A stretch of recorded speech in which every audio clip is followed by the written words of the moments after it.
Javier Maxi, que bueno, me ha dado la oportunidad, la verdad, de participar en estos cursos que me hacía mucha ilusión desde hace tiempo. Bien, la verdad es que viene intimidad la presentación que acabamos de escuchar y ver, porque precisamente la parroquia de San Esteban limita al este con el edificio del Alcázar Islámico. De hecho, es uno de los límites que ahora veremos que lo marca.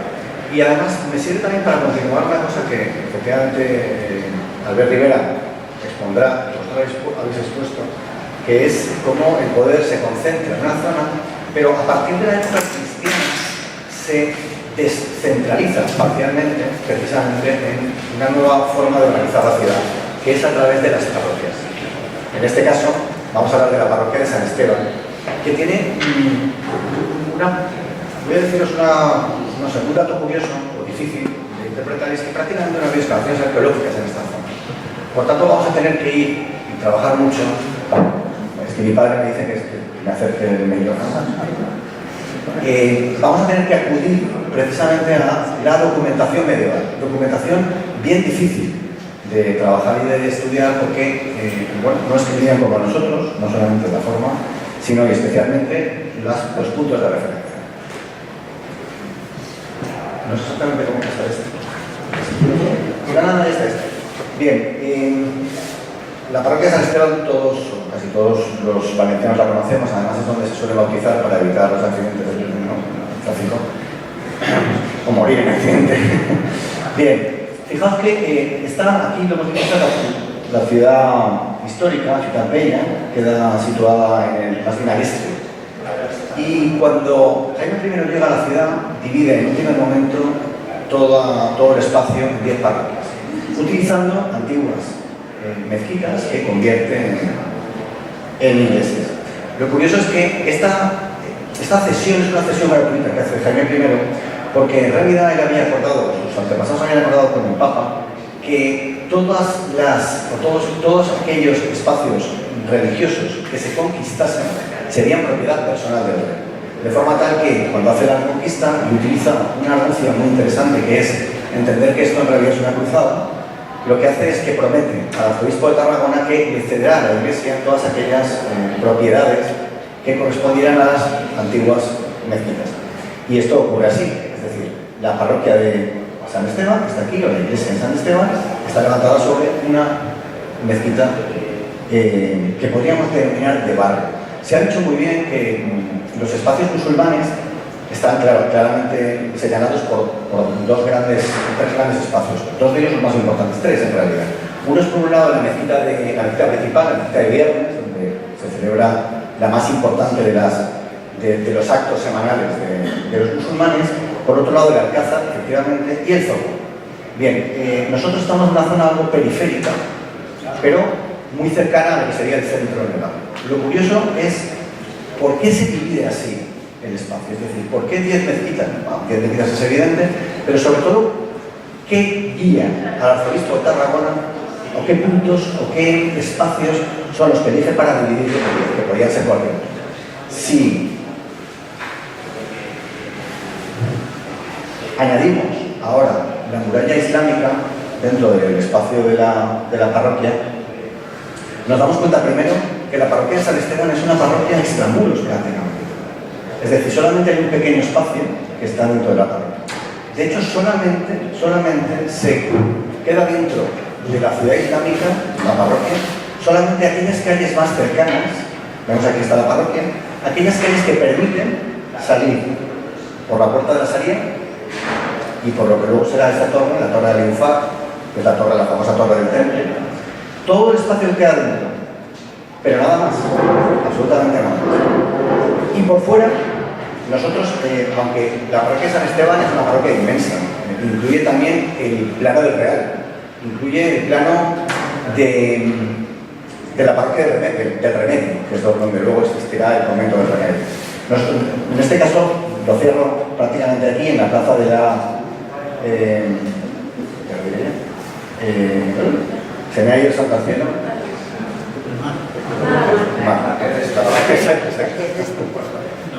¿Sabéis por qué no?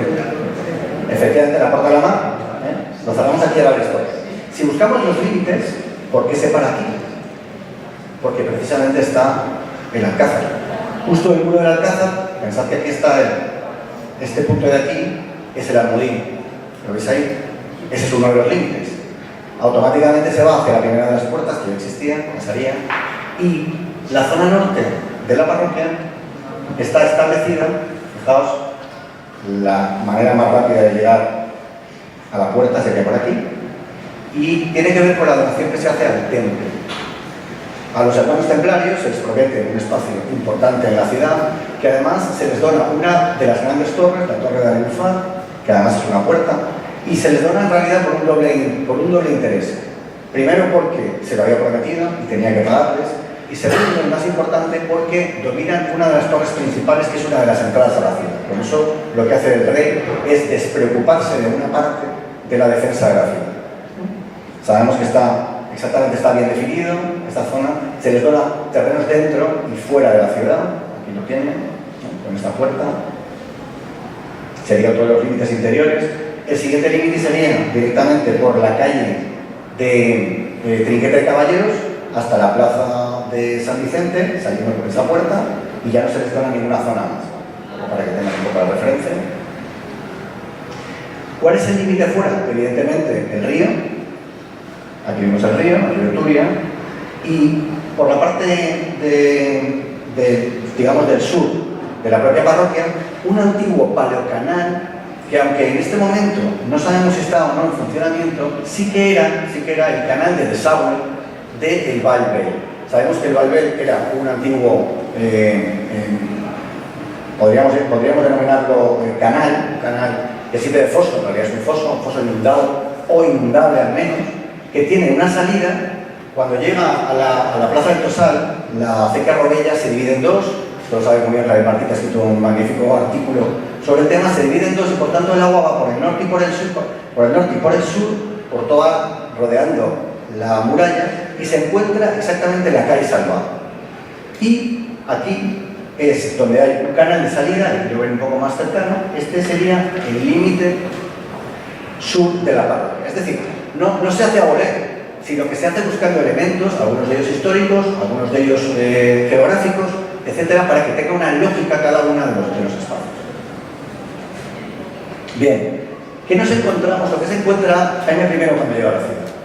Lo primero, evidentemente, y más importante, sería la muralla islámica. En este sector, la muralla islámica tenía tres puertas. Una puerta muy conocida que estaba dentro o atravesaba la torre de Alibufat o la torre del Temple, que es la puerta de Ibn Sahar. Aquí la tienen ustedes. Tenemos imágenes porque se dibujó a finales del siglo XVIII, luego fue derribada, tristemente, porque la verdad es que probablemente no hubiera sido necesario, como tantas otras cosas. Está también la puerta de la Sharia, que yo me he permitido el lujo de soñar que pudiera ser, porque era una puerta de varias vueltas, que pudiera ser quizás alguna parte del circo romano, ya que en este momento la muralla, en toda esta extensión tan recta, lo que hace es que se apoya sobre el circo romano. Podría existir alguna puerta para entrar dentro del circo romano que se reutilizara por los arquitectos islámicos. Y por último hay una puerta, la de Beba al-Karrar. Esta puerta es una puerta que solamente aparece una vez en el Llibre del Repartiment, y la verdad es que ha sido poco estudiada. De hecho, yo creo que la añado como una novedad.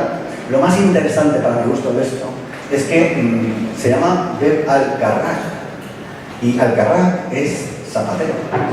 También hay una familia murciana, al-Karrar, que tenía varias propiedades aquí en Valencia. Pero podíamos pensar, como en otras zonas ocurre, por ejemplo en Toledo, que existe un barrio de Carraquí, que lo que en realidad está diciendo es que esta es una pequeña puerta. Aquí tienen ustedes una posible imagen sacada de la muralla de Sevilla, que sería una puerta menor, una puerta secundaria, tendría simplemente un pequeño arco, una apertura en la muralla, pero que podría estar señalando dónde está el barrio de los alpargateros o de los zapateros. La verdad es que se pierde mucho el no saber, el no conocer el idioma, porque los que escribían el Llibre del Repartiment lo escribían de oído. Si tuviéramos la capacidad o alguien que supiera realmente árabe, pues podría encontrar muchas similitudes y tener una imagen muy, muy clara de cómo sería la ciudad. Bien, esta muralla separa las últimas excavaciones que se han practicado han sido en el Palacio del Marqués de Caro y también al lado del Palacio del Temple. Se ha corregido ligeramente la hipótesis que apuntaba, ligeramente, que aquí Javier, que fue el que la apuntó. Ahora sabemos exactamente cómo era, prácticamente es igual. Quizás lo más destacable y sorprendente es esta especie como de giro que hay aquí, que es contrario completamente a la poliarcética, pero está ahí y por tanto no podemos ignorarlo. Y sí que han aparecido dos grandes torres cuadradas, bastante más grandes que las habituales en esta zona, que suele ser de 4×4, y esta del Palacio del Marqués de Caro es de 7×8, es decir, una torre de una gran entidad, y exactamente igual que otra que ha aparecido en el Palacio del Temple, aquí, en azul, que también la pueden ver. ¿Por qué este giro tan extraño? Bien, si utilizamos una posible hipótesis, tenemos en cuenta el circo romano, que ha aparecido antes ya, la muralla islámica se apoya, la muralla del siglo XII, se apoya sobre el circo romano y en algún momento fuga hacia la torre de Algufar, que probablemente, y también por ser de forma semicircular, quizás sea anterior. Bien, si utilizamos el plano general de Valencia de 1894, que sigue las curvas de nivel, nos damos cuenta que las curvas de nivel, de alguna manera, cuando llegan al Caro, giran y se abren exactamente igual que hace la muralla. Es una hipótesis. Lo cierto es que estas curvas de nivel son apenas de unos metros, por tanto no está tan claro que sea así.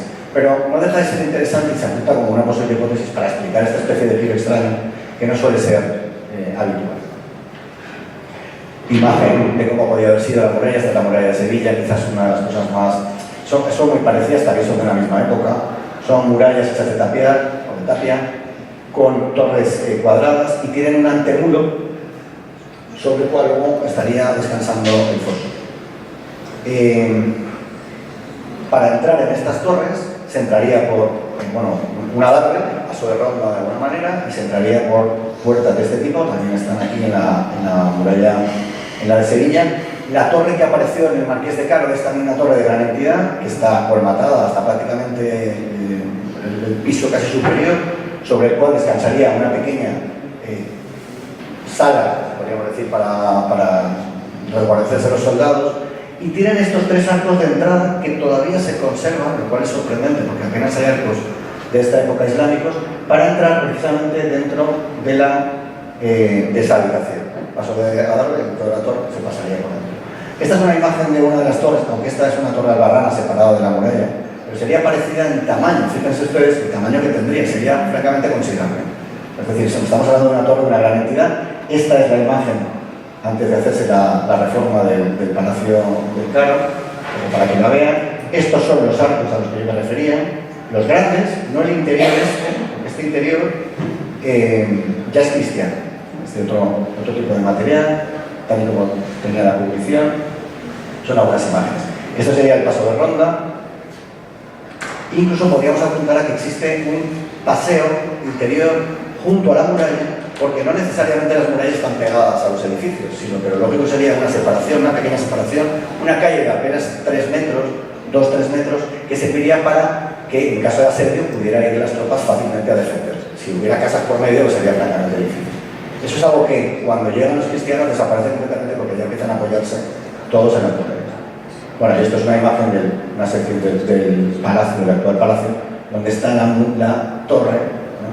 Completamente ahí en este momento, que es todavía visitable, se puede ver. Lo que dentro del propio edificio. Y una imagen de esa torre a principios de 1700, dibujado por Tosca, en el plano de Tosca.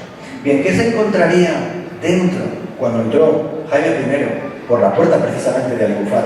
Hizo ondear su bandera, todavía hay una imagen, lloró antes de cruzar la puerta. Se encontraría en realidad con una ciudad completa y absolutamente abarrotada, es decir, con manzanas muy cerradas, con un laberinto de calles. Aquí pueden ver ustedes realmente cómo serían. No nos podemos hacer una idea, aunque es verdad que todavía queda la huella de esas calles hoy mismo en esa zona. Es decir, visitar y pasear las calles de alrededor de la parroquia de San Esteban es realmente trasladarse mucho a la ciudad islámica. Evidentemente los edificios serían mucho más bajos, mucho más pequeños, no habría plazas. Sabemos que las plazas las únicas que pudieran ser serían la del Conde del Real, quizás, la del cementerio de San Esteban, que podemos pensar que sería dentro de lo que es que sería el jardín, quizás, de la pequeña mezquita sobre la que luego se edifica la parroquia, y una pequeña plaza justo delante del Palacio Marqués de Caro, que todavía hoy se conserva como una deliciosa placilla o recodo o entrada. Todo lo demás sería, ya les digo, manzanas horadadas entre medio por calles, porque no existe lo público en lo islámico, es complicado. En realidad las calles son públicas y son privadas, se pueden cerrar siempre y cuando se puedan abrir, se pueden reutilizar, se van. Las ciudades islámicas además crecen hacia el interior, se parten, una casa se vuelve a partir, se vuelve a partir, se vuelve a partir. Tanto es así que cuando en el libro del repartimiento leemos que se donan casas, muchas de las casas que se donan suelen darse 2, 3, 4 casas para poder hacer una al gusto o al estilo cristiano. A menos de que es verdad que las que se dan en determinadas zonas como esta suelen ser algo más grandes. ¿Qué encontramos? Encontramos también al menos 3 mezquitas. Existen, y vuelve a existir, una mezquita del Viernes, lo que podríamos llamar mezquitas de barrio, que serían como parroquias, traduciéndolo a nuestro concepto cristiano, y después hay otras mezquitas menores que generalmente son privadas o sostenidas por una comunidad. Podríamos decir que serían como pequeños oratorios, iglesias no parroquiales, algo así traducido. Esta sería la principal, la mezquita sobre la que se edifica la parroquia. ¿Se me oye bien? Porque no sé si... Perfecto. Después habría otra mezquita que se dona a los templarios y que es sobre la que se levanta la iglesia, la primera iglesia del Temple, no la actual. Estaría hoy probablemente en la capilla lateral que existe. Y también otra que curiosamente, fíjense ustedes qué curioso, que esta última, que es la mezquita de Chepoleya, que en un principio fue donada y utilizada como vivienda, acabará siendo parte de la parroquia de Santo Tomás. ¿No sabes que tú? Curioso cómo seguimos utilizando, ¿verdad?, los espacios. Aquí las tienen ustedes están orientadas, son diferentes evidentemente, están orientadas hacia la Meca y por tanto el muro de oración estaría de forma diferente, es decir, que puedo decir que son mezquitas distintas, algunas son longitudinales y algunas son alargadas. Es posible que existiera una cuarta mezquita, pero como no estamos seguros de si al referirse o cuando se estudia el libro del repartimiento estamos hablando a lo mejor repetitivos, pues me he limitado simplemente a señalar las que son segurísimas, cuya ubicación está perfectamente establecida. Nos encontraríamos también con un cementerio.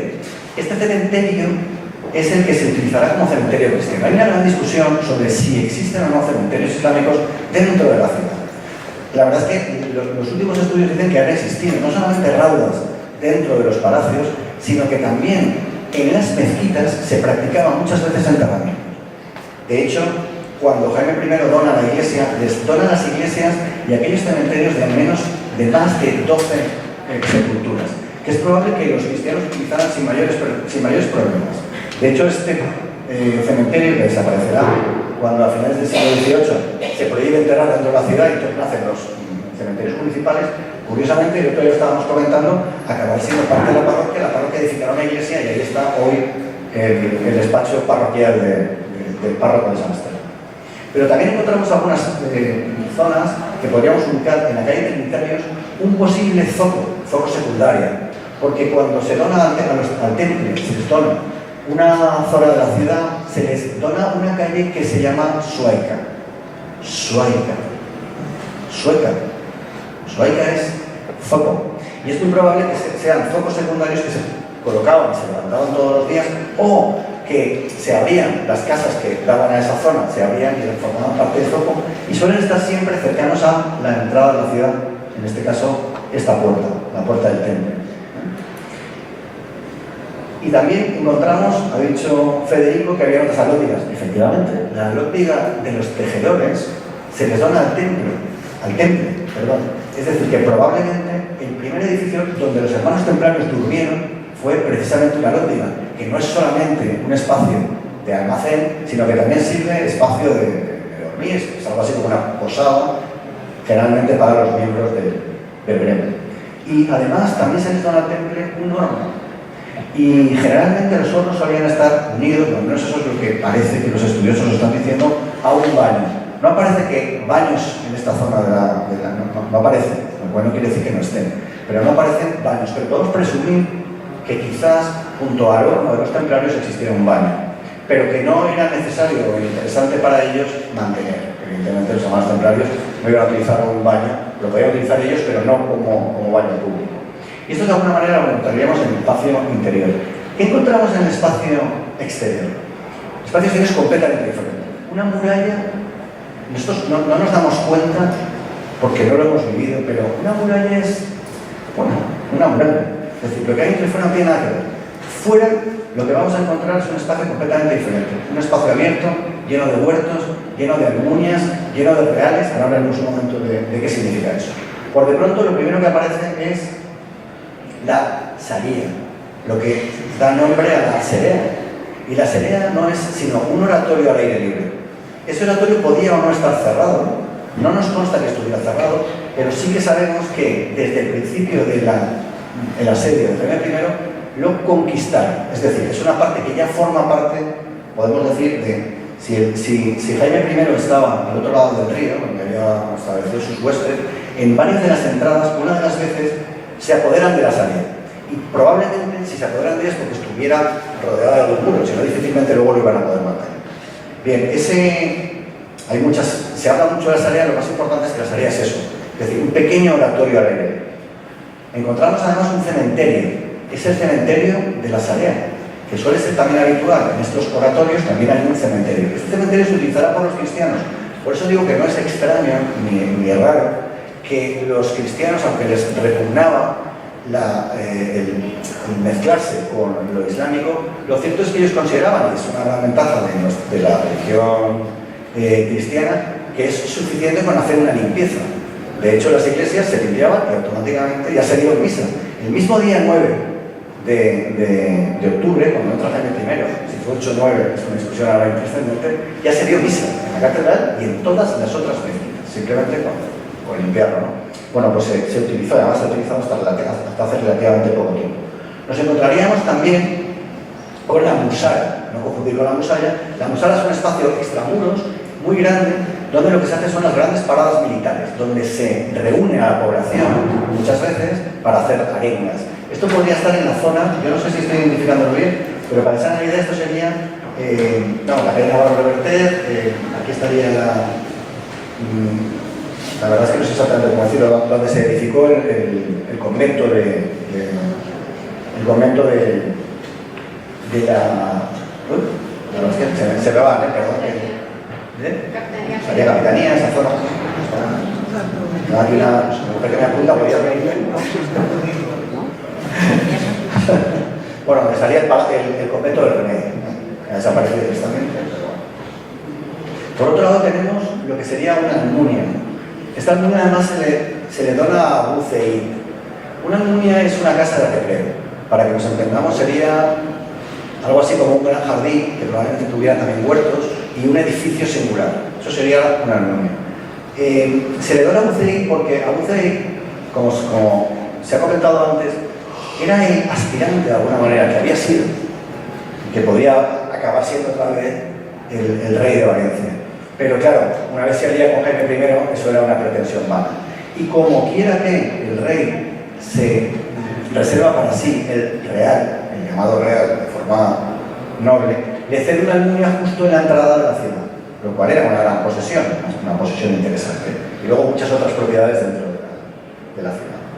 Estaría aquí estaría la entrada, aunque ahora es algo diferente, pero bueno, sería de alguna manera la plaza del templo.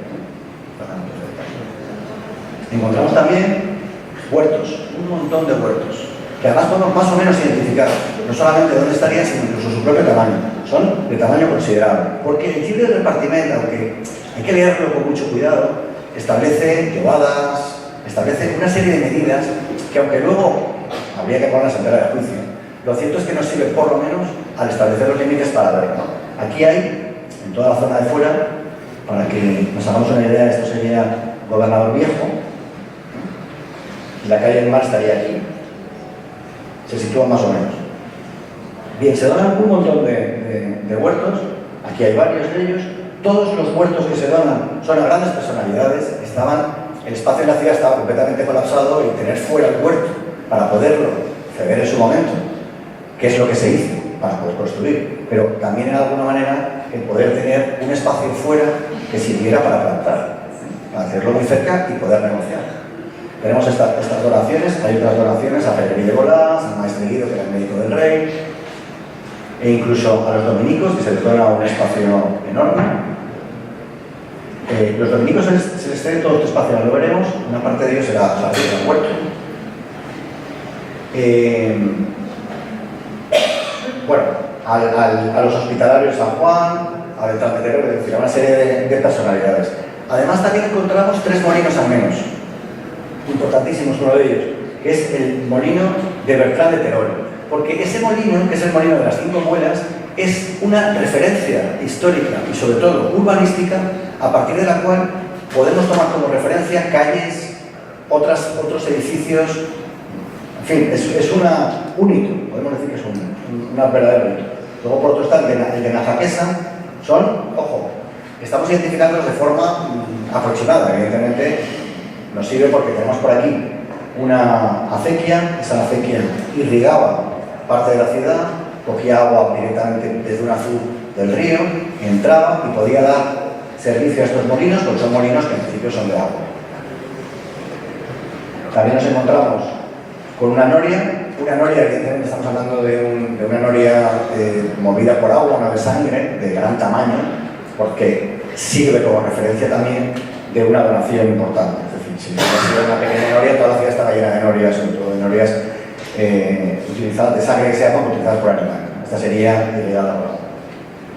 También encontramos una plaza, voy un poco más rápido, y dos zonas edificadas. El billar de la Serea, de donde coge el nombre, que probablemente estuviera justo en la calle de Gobernador Viejo, sería una zona más o menos edificada, se habla de Villorrio, ¿no?, en el libro de repartimiento, y por tanto no tenemos que pensar que serían grandes edificaciones, sino probablemente edificaciones más o menos similares a las de dentro, pero en la zona de fuera.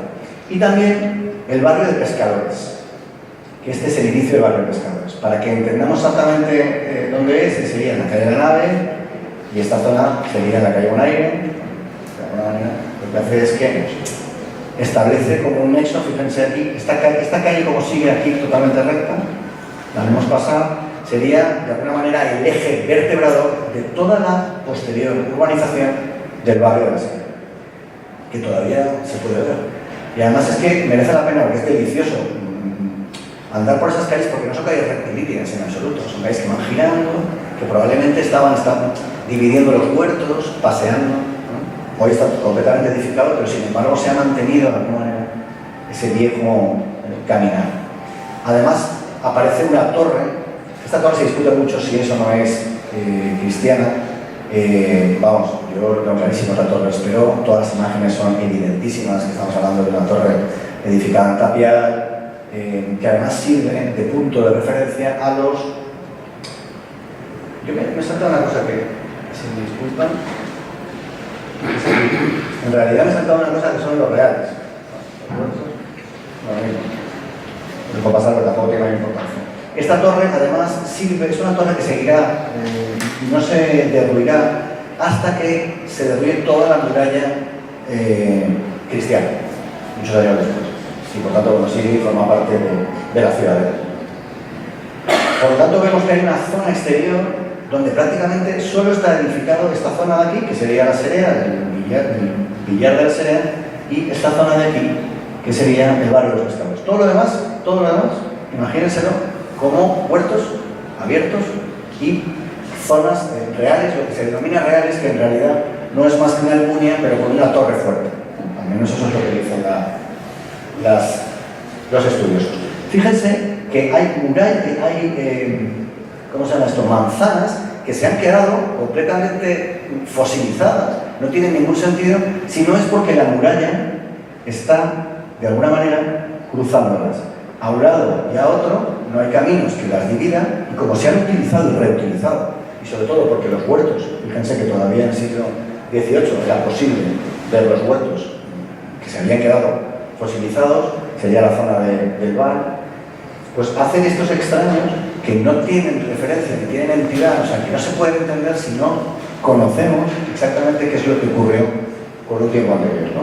Fíjense, por ejemplo, estas manzanas que forman cuadrilíneos, que de alguna manera, si utilizamos y ponemos los posibles caminos romanos, las posibles vías romanas, pues de alguna manera acaban teniendo cierto sentido.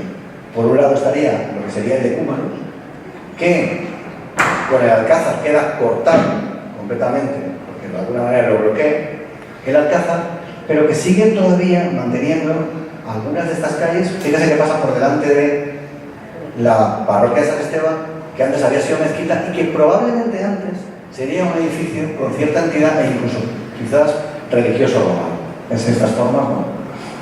Son formas porque las cuadrículas romanas sí que dan lugar a este tipo de manzanas. Y luego, si nos fijamos, las calles que todavía hoy se conservan, muchas de ellas son calles que no tienen continuidad. ¿Por qué hay calles que no tienen continuidad? Porque estaba la muralla. Eran calles que llegaban hasta la muralla y paraban. Simplemente permitían acceder a todos los edificios que habría al lado, pero es que hay muchas. Existen aquellas que pasaban por puertas islámicas, como la calle del Mar, por ejemplo, o la calle Trinitarios, o la calle Salvá y Pinto Sorolla, porque aquí había puertas, como hemos dicho, pero otras llegan y no pueden continuar porque está la muralla. Lo ven aquí. Y estas siguen existiendo, son exactamente así, no son cul-de-sac, pero casi. Y todo esto nos permite establecer como tres grandes zonas dentro de la parroquia. La zona A sería la antigua zona más o menos, que estaría más llena de edificaciones, completamente saturada. Una zona B que estaría llena de huertos y almunias y reales, y una zona con algo más de edificación que sería el barrio de Pescado. Esto sería lo que se encontraría. Yo no sé muy bien cómo vamos de tiempo, perdón, porque no... Pues unos 5 minutos. Nos queda 5 minutos. 5 minutos muy rápido. Simplemente, llegan los cristianos, ¿y qué es lo que pasa? Los cristianos tienen diferentes gustos, diferentes necesidades, y además hay una llamada importante por parte de Jaime I para urbanizar la ciudad. Y por tanto, cuando llegan, lo que hacen es utilizar sistemas diferentes. Por un lado aparece lo que es el Consejo, que sería, para que nos entendamos, el ayuntamiento, una normativa, ex-furs, que son las normas o las leyes principales de la ciudad, que ya tienen trascendencia urbanística, porque establecen que los caminos son públicos, que en fin, una serie de cuestiones que ahora sería prolijo enumerar. Por otro lado, se introduce, aunque al cabo de un siglo, la posibilidad de expropiación para hacer, por ejemplo, una nueva muralla, de la que hablaremos muy rápidamente, y después dos sistemas para que fluyera el crédito, porque para construir se necesita dinero, no es tan sencillo tener dinero, que son los censos anfitrióticos y consignativos. Y por último, unas actuaciones urbanísticas muy especiales que son las pobres. Simplemente para entender qué es lo primero que ocurre, lo primero que se hace es abrir huecos en la muralla. Sabemos que al menos se abre una calle, en la antigua calle del Vidrio, hoy a París y el Jarro, se abre la puerta de Aviñón, y se abre otra en el portal de Nesplugues, que yo sitúo, y que otros autores sitúan en otros sitios, en la calle Granada. Tiene trascendencia esto en cuanto a establecer los límites de la judería. Por otra parte, se levantan dos puentes, un pequeño puente para cruzar esta acequia y uno para cruzar al Real. Serían puentes de madera, de tres, en este caso sería de 3 vanos. Se edifica, estoy hablando ya a partir del siglo XIII, perdón, siglo XIII, siglo XIV, se empieza a edificar la iglesia sobre, se derruye la mezquita islámica y se construye ya una iglesia como corresponde. Se urbaniza todo aquello que se le cede al temple y todo aquello que se le cede a los dominicos. Los dominicos lo utilizan para sí, pero el temple, que siempre fue mucho más, o siempre tuvo muchos más intereses económicos, lo que hace es que toda la zona exterior la cede a censos, pero también esta zona que he llamado 2, que sería la zona norte de la cesión, también lo que hace es rápidamente las cede y los alquila. Utilizamos ese término y establece de alguna manera ascenso. Luego hay 3 actuaciones urbanísticas muy importantes que son las poblas. Las poblas son como los países de aquella época, es decir, decir, alguien compra muchos terrenos o se alía con varios de ellos y lo que hace es que los urbaniza de una manera mucho más ordenada y sobre todo al gusto cristiano, es decir, ya son tamaños de viviendas y casas que son al gusto cristiano. Una de ellas, una pequeña, es la Pobla de Guillem Escrivá, que hoy está el Palacio de los Escrivá. Este es el Almudí, para que nos situemos, la parroquia. Y en ese momento es cuando ya se derriba precisamente el muro que había servido al Alcázar y se rehace esta plaza de una manera algo distinta. Se levanta el Almudí, se hace la Pobla de Guillem Escrivá, es decir, de alguna manera se ordena, ¿no? Y luego hay otras dos poblas completamente desconocidas que yo las lanzo para aquellos estudiosos que les interese, que es la de Jaume March, que era como sabemos, el hijo será, o el nieto será un literato importante, y la de la Almoina, la famosa Pobla de la Almoina, Ayuna, donde estaría la Almoina ahora, las acciones de la Almoina, pero también en esta zona aparecen, siendo francamente propietarios de demasiadas propiedades, como para no entender que lo que existía era una pobla. Bueno, era un poco por introducir lo complicado que a veces es poder leer los textos medievales, que normalmente es la carete. Es una calle de Saboner, porque esta calle es la que marca el límite norte de la Pobla de Mar, que estaba bastante lejos respecto de los hornos y zonas. Se levantan las atarazanas viejas, se levanta un nuevo molino, el molino de Morras, que ya es cristiano, y en la zona de donde están los dominicos se levanta un muro. Este muro será el que se reutilizará después para levantar la nueva muralla cristiana, porque la muralla cristiana, quiero ya decirles que no se levanta a partir de 1356, que es donde parece que es el momento más importante. En realidad, la muralla se está levantando muchísimo antes. Tenemos referencias ya de 1325 en que en esta zona existe la Puerta del Real, y por tanto una torre del Real, que estaría aquí. Si está la torre de Albufar, se continúa hasta el muro de los dominicos. Simplemente con levantar este pequeño muro ya tenemos una gran parte de la Serea cubierta, a salvo no de la guerra entre los dos Pedros, que eso es lo que aparece en la documentación, si lo leemos la documentación anterior, sino realmente en los movimientos que hubo islámicos para recuperar toda la zona que se había perdido en el Levante Español. Esta muralla después se unirá la Torre del Esperó directamente hasta la zona donde hoy se levanta, donde vemos ahora la Puerta de los Judíos delante del Corte Inglés. Es decir, es una muralla que una muralla antigua, una muralla cristiana antigua, que en realidad utiliza todos los edificios que había aquí, Altarazana, los del Molino, etcétera, como un sistema muy práctico para poder proteger toda la Serea. Y finalmente ya en 1500 se hará la que se derruye ya con fibrándolos. Yo no quiero continuar mucho, son algunas imágenes, veo que estamos quedando el rojo, que es tarde.